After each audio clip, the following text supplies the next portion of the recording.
ফাঁকি মাৰি নাচনীয়া দিছে বিহু তলিত ঢোল পেঁপাৰ বাজিব লাগিছে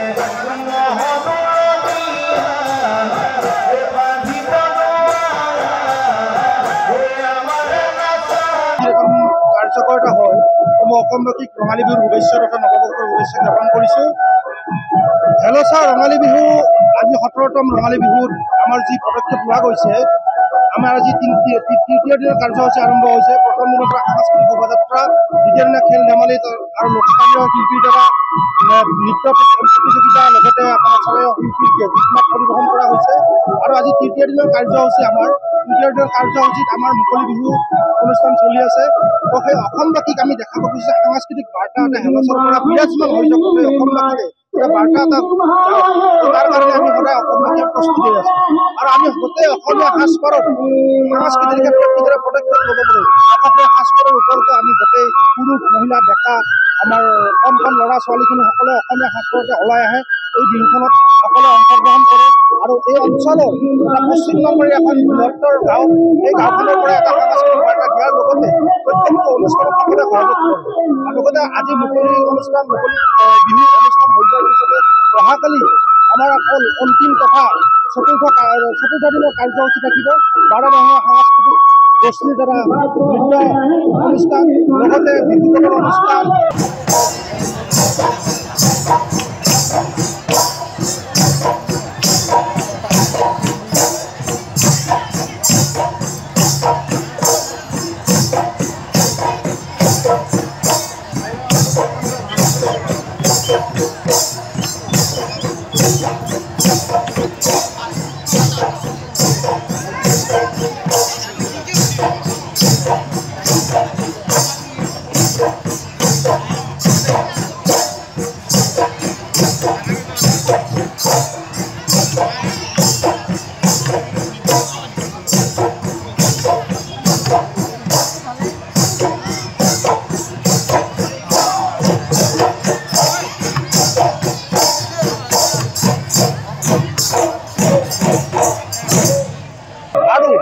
আমাৰ সাংস্কৃতিক সন্ধিয়াৰ বিশেষ আকৰ্ষণ আছে এইবাৰ অসমৰ আৰ্টছৰ জুবিন গাৰ্গ।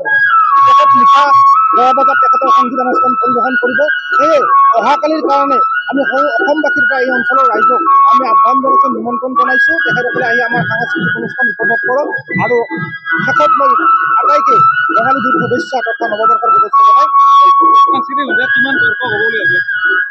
আমিতো এতিয়ালৈকে অনুমান কৰিব পৰা নাই, কিন্তু আমি যি প্ৰচেষ্টা বা আমি যেনেকুৱা ধৰণৰ প্ৰচেষ্টা কৰি আছোঁ, আমাৰ ইয়াতে 20,000ৰ ওপৰত আমি সমাগম হ'ব বুলি ভাবি আছোঁ।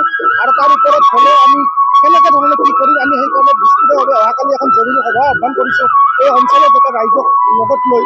সেই গোটেই বাৰ্তাখিনি যোৱাৰ কাৰণে যাতে হুলস্থুলীয়া পৰিৱেশ নহয় তথা আমাৰ এই যিটো কানেক্টিভিটি আছে সেইবিলাক যাতে গোটেই ঠিককৈ থাকে, কোনো যাতে যান জঁটৰ কোনো প্ৰব্লেম নহয়, তাৰ কাৰণে আমি আমাৰ কৰ্মকৰ্তাবিলাকে আলোচনা বিলোচনাতে অহাকালি জৰুৰী সভাৰ দ্বাৰা সকলোকে বাৰ্তাবিলাক দিম, কেনেকুৱা ধৰণৰ কি হ'ব এইটো হ'ব।